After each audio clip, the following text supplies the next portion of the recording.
Rumah tradisional Jawa menjadi daya tarik yang unik apabila berkunjung ke Trowulan Mojokerto, Jawa Timur. Rumah-rumah Jawa berbatu merah ini masih dilestarikan sejak zaman Majapahit dulu dan sebagiannya sengaja dibangun sebagai kawasan desa wisata. Saya Pak Sukiman, alamat Desa Becijong, Kecamatan Trowulan, Mojokerto, Jawa Timur. Ya, awalnya saya pematung, bikin patung setiap harinya sejak kecil. Setelah pematung, sampai sekarang masih pematung. Di samping itu saya suka mengumpulkan barang-barang antik yang ada di Jawa Timur, seperti meja, kursi, tempat tidur. Itu saya suka sekali dan saya beli di kolektor atau yang punya langsung, dari rumah ke rumah, dari pedesaan ke pedesaan. Setelah itu saya kumpulkan di rumah kira-kira 25 tahun yang lalu. Kita kumpulkan, saya kumpulkan sendiri, terus lama-kelamaan di rumah saya itu penuh barang antik. Terus terakhir saya belilah rumah ini dari perbatasan Jombang Kediri. Saya beli, saya boyong ke sini, tidak merubah bentuk. Barang-barang yang antik ada di rumah saya sana, saya boyong ke sini, ya seperti ini akhirnya. Berawal dari cerita juga, rumah-rumah kayak gini mulai punah. Saya terpanggil untuk memiliki, jadi jangan sampai punah. Saya pemerhati juga dan saya lestarikan rumah yang seperti ini gitu. Dan dengan mungkin zaman dulu ya seperti ini rumah-rumah yang ada di Mojopahit. Batu bata merah itu kalau di Mojopahit sangat melekat sekali, karena di batu bata merah itu bahan dasarnya untuk pembuatan candi-candi yang ada di Mojopahit. Rumah juga meniru dengan gaya candi-candi batu bata merah. Kayunya harus kayu jati di sini, jati yang sudah tua.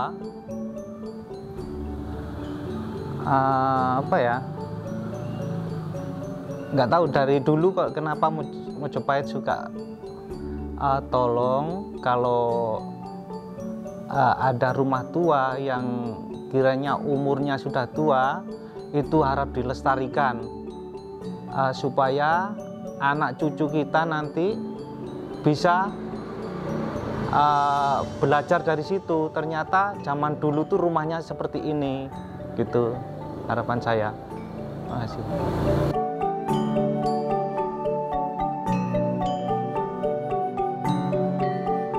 Penduduk Trowulan Mojokerto menghargai asal-usul leluhur mereka sejak zaman Majapahit.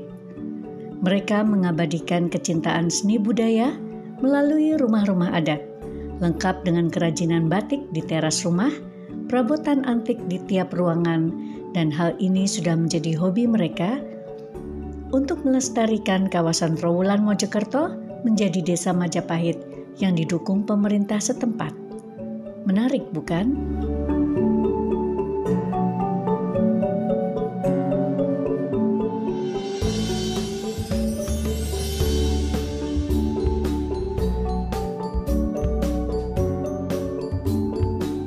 Peninggalan Majapahit masih banyak tersebar di Trowulan Mojokerto, di antaranya Sumur Upas yang berada di Jalan Pendopo Agung, Sidodadi, Dusun Kedaton, Desa Sentono Rejo. Situs yang ditemukan pada tahun 1930 ini merupakan reruntuhan di atas kawasan seluas 4.344 meter persegi. Hingga kini masih diteliti oleh para arkeolog dan dalam pengawasan pemerintah. Kawasan ini sendiri terdiri dari 2 situs yang menyatu. Yang pertama adalah situs Sumur Upas berbentuk lorong-lorong terbuat dari tumpukan batu bata. Konon bangunan tersebut diduga sebagai tempat penampungan air, persembunyian raja, maupun istana salah satu pejabat. Karena tak jauh dari lokasi Sumur Upas, terdapat bangunan yang menyerupai bekas pendopo dengan panjang 12,5 meter, lebar 8,5 meter, dan tinggi 1,6 meter. Bangunan inilah yang disebut dengan Candi Kedaton. Banyak masyarakat menduga-duga seperti apa bangunan pendopo ini dan maknanya pada masa Majapahit.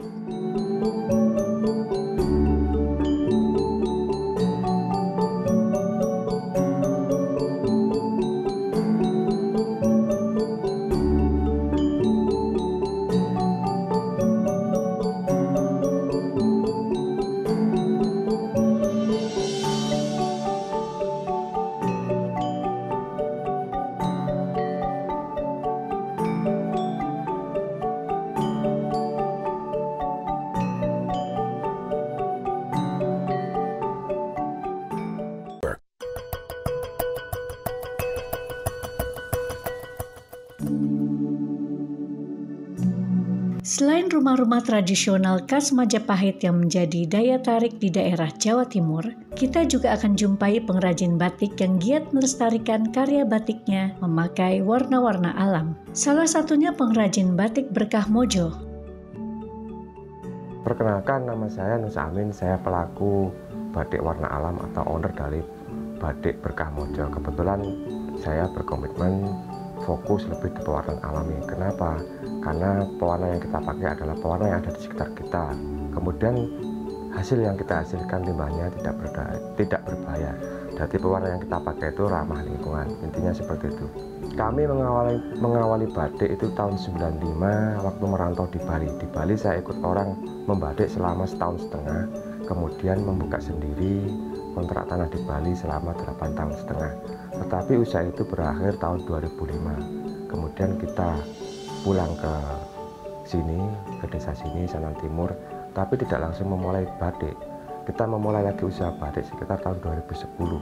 Karena begitu banyak batik yang berdiri, semuanya memakai pewarnaan sintetis. Kemudian saya berpikir untuk mengambil kekhususan yang kita ambil ada di segi pewarnaan, yaitu pewarna alam. Kenapa kita memilih warna alam? Karena satu adalah pewarna itu ada di sekitar kita dan melimpah. Kedua, pewarna itu adalah limbahnya tidak berbahaya atau ramah lingkungan.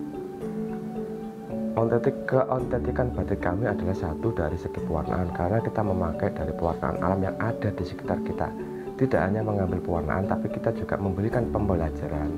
Siapapun yang ingin belajar warna alam bisa datang ke sini, karena warna yang kita pakai ada warna alam dan warna itu tidak merusak lingkungan. Kedua, kita mengambil ontetiknya dari segi motif. Karena kita berbatasan langsung dengan Mojopahit, kita lebih mengambil dari motif-motif Mojopahitan seperti yang ada di Wonosalam, itu ada Candi Arimbi, kita mengambil dari motif-motif Arimbi. Kemudian di tetangga desa itu ada peninggalan juga Mojopahit, ada Mbah Gambar, itu kita mengambil motif-motif dari situ. Jadi keontentikan kita itu sebetulnya ada dua, yaitu di pewarnaan alami dan di segi motif. Tetapi kedepannya juga kita akan membuat motif-motif yang kekinian untuk para anak muda milenial, sehingga batik nanti tidak hanya dipakai untuk kaum yang istilahnya sudah tua, tetapi batik pun nanti bisa dipakai untuk kalangan muda, bisa nongkrong ke kafe, dan itu motif-motif kekinian mungkin akan kita launching 1 bulan lagi. Jadi para anak muda bisa memakai motif-motif kekinian tapi masih berbau kekhasan, ada filosofinya. Kita masukkan sedikit-sedikit motif Mojopahit dan motif Jombangan. Jadi batik warna alam, pewarna alam itu ada dua jenis. Satu adalah pewarna jenis mordan. Pewarna jenis mordan itu kita hanya mengambil pewarna itu sangat mudah. Misalnya kulit kayu mahoni, kita mengambil dari limbah yang ada di penggergajian kayu. Jangan sampai ketika kita pewarna alam tapi merusak alam. Ada pohon mahoni di pinggir jalan, lalu kita ambil kulitnya, tetapi potonglah dahannya, kita kerupas, atau kita mengambil limbah. Kebetulan di Jombang banyak sekali penggergajian kayu di daerah Ngayam, kita mengambil itu secara gratis, tidak bayar.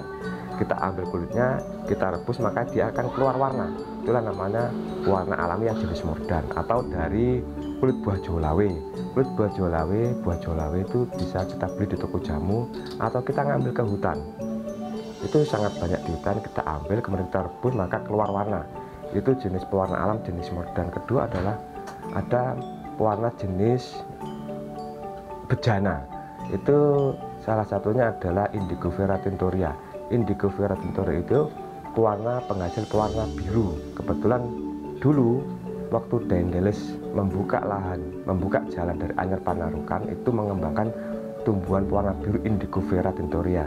Jadi Indigo Vera Tinctoria itu sangat banyak di pesisir utara, tetapi karena banyak dibawa oleh burung, jadi di sekitar kita pun banyak sebenarnya warna alami jenis biru Indigo Vera Tinctoria di pinggir-pinggir jalan. Cuma kita saja yang tidak mengerti dan tidak tahu bahwa pewarna alam itu ada di sekitar kita. Cara pengolahannya sangat sederhana.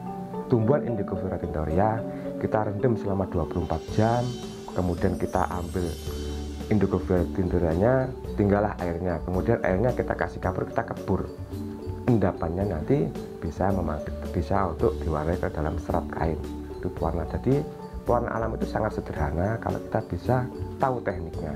Cuma kita bilang menjadi dua. Satu adalah pewarna alam yang jenis mordan, tinggal kita rebus maka keluar warnanya. Kedua adalah warna yang jenis bejana, kita rendam dulu yang Indigo Vera 24 jam, besoknya kita angkat, kemudian kita olah. Sangat sederhana dan mudah.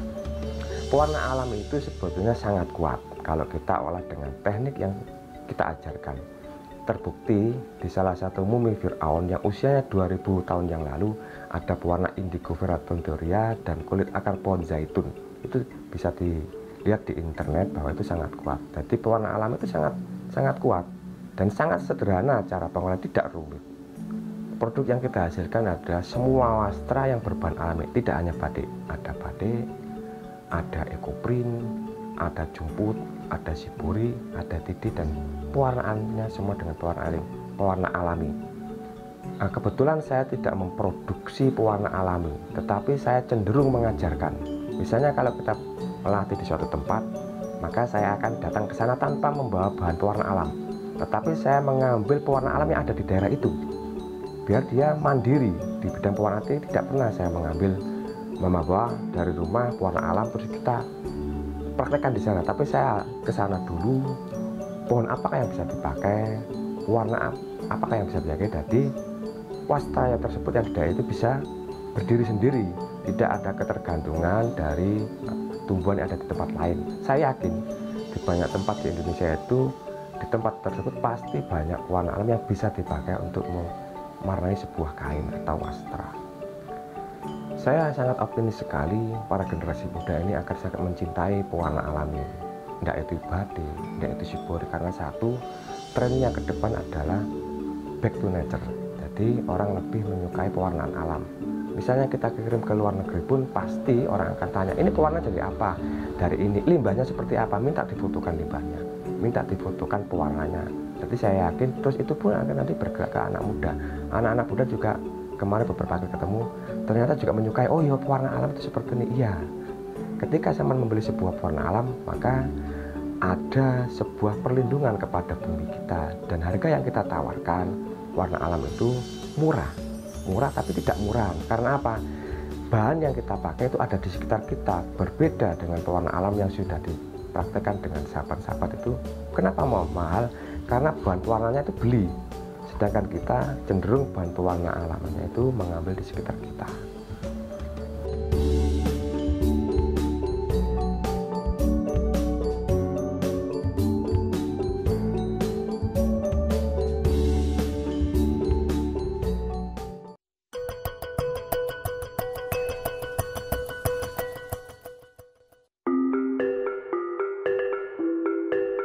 Tradisi batik Jawa Timur kini banyak dijumpai menggunakan warna alami ramah lingkungan, apapun motifnya, baik itu motif konvensional maupun motif modern. Konsep batik ekoprint kini juga sudah menjadi tren. Perkenalkan, nama saya Fitri Ainul Latifah, biasa dipanggil Fitri, dan nama usaha saya Nusantria. Di sini saya di bidang ekoprint, atau bisa disebut juga wastra alam yang berbahan dasarkan semua dari alam, yang bisa diletakkan di kain, di sepatu, bisa juga di tas, dengan produk-produk lain juga bisa dengan bahan-bahan alam tersebut. Ekoprint itu yang perhatikan, eko itu alam dan print itu cetak, jadi pada dasarnya intinya itu warna alam yang dicetak di kain. Ekoprint itu bukan batik, karena batik itu harus ada proses yang berbau dengan malam. Batik terkenal dengan malamnya dan canting, walaupun sama cap harus ada malamnya. Sedangkan kalau di ekoprint ini kita menggunakan cetak daun asli yang bertanin, di semua daun dengan tanin yang berbeda-beda. Jadi kita hanya menggunakan cuman sekedar bahan-bahan alam aja yang ada di sekitar kita, tanpa harus ada malam. Itu kalau batik itu sama di kain, cuman harus pakai malam. Kalau sama sih kayak di batik warna alam juga. Kalau di batik lebih ada prosesnya, itu namanya fiksasi. Kalau di ekoprint sama juga ada proses fiksasi, juga ada proses primordian. Itu lebih akurat untuk lebih akurat di awet pewarnaannya aja. Fiksasi itu proses akhir saat kita sudah melakukan ekoprint, sebelum cetak daun dan sebelum mordan. Fiksasi tahap akhir, kain sudah mau ke tangan orang, itu saja, biar warnanya itu tidak luntur. Kalau untuk saya batik juga main, cuman kalau batik kan tahapnya itu aja. Setiap hasil akhirnya sudah gampang ditebak. Beda kalau ekoprint. Ekoprint itu paling asik di tahap pembukaan atau hasil akhir saat buka lontong, buka kain yang dari daun itu ada yang bisa ada tanin berwarna-warna, jadinya lebih kayak penasaran gitu. Itu aja, lebih menantang. Batik ekoprint digemari di dunia fashion, diproduksi menjadi sepatu, baju, dan sebagainya. Tak hanya batik saja yang sudah beralih ke pewarna alami, para pengrajin tenun di Jombang, Jawa Timur juga mengembangkan hasil-hasil tenunnya dengan menggunakan pewarna alami. Hal inilah yang memotivasi seorang penggiat tenun bernama Bambang Irawan yang sekaligus ketua kelompok masyarakat Wastra Sejahtera. Nama saya Bambang Irawan. Posisi saya di sini adalah kebetulan sebagai ketua Pokmas kelompok masyarakat Wastra Sejahtera. Kami di sini sekitar 10 orang memproduksi tenun, terutama di pengembangan tenun warna alam. Selain kami membuat sarung, kami juga membuat kain. Karena ini masih pengembangan dan terus berproses, sebagai perputaran biar anggota kami terus jalan, kami membuat sarung warna sintetis juga, karena untuk saat ini pemasaran yang paling kuat itu di pembuatan sarung sintetis. Tapi kami percaya bahwa ke depan nanti tenun warna alam akan semakin banyak diminati dan dicari orang, karena sesuai dengan konsep back to nature yang insya Allah ke depannya akan menjadi rujukan orang, apalagi di bidang wastra. Awal mula pembentukan Pokmas ini sebenarnya orientasinya bukan profit ya, bukan profit oriented, bukan.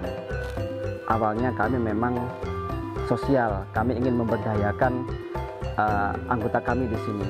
Kebetulan anggota kami rata-rata adalah penenun jadi, ex penenun salah satu pabrik sarung tenun besar.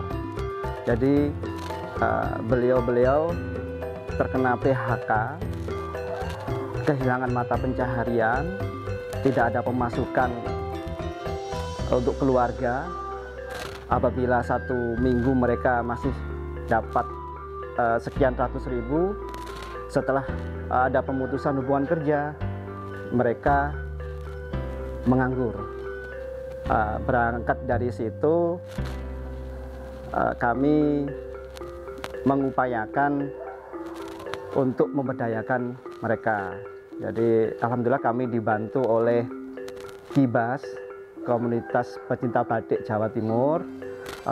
Mereka beranggotakan orang-orang yang mempunyai empati kepada nasib para penenun yang kena PHK tersebut. Mereka urunan dan terkumpul sedikit dana. Alhamdulillah itu sangat bermanfaat bagi kami. Terus kami rupakan alat tenun meskipun bekas dengan kondisi yang sebenarnya tidak layak untuk menenun, tapi mereka semangat bisa memproduksi alat tenun yang bisa memproduksi kain tenun yang luar biasa. Sudah banyak ibu-ibu mulai tertarik bertenun. Selain mendapatkan penghasilan, mereka juga puas dapat berkarya seni tenun maupun sarung sintesis. Bahkan, mereka juga berkesempatan menjual hasil tenunnya dengan corak warna alami yang otentik dan menawan kepada tetangga dan masyarakat luas.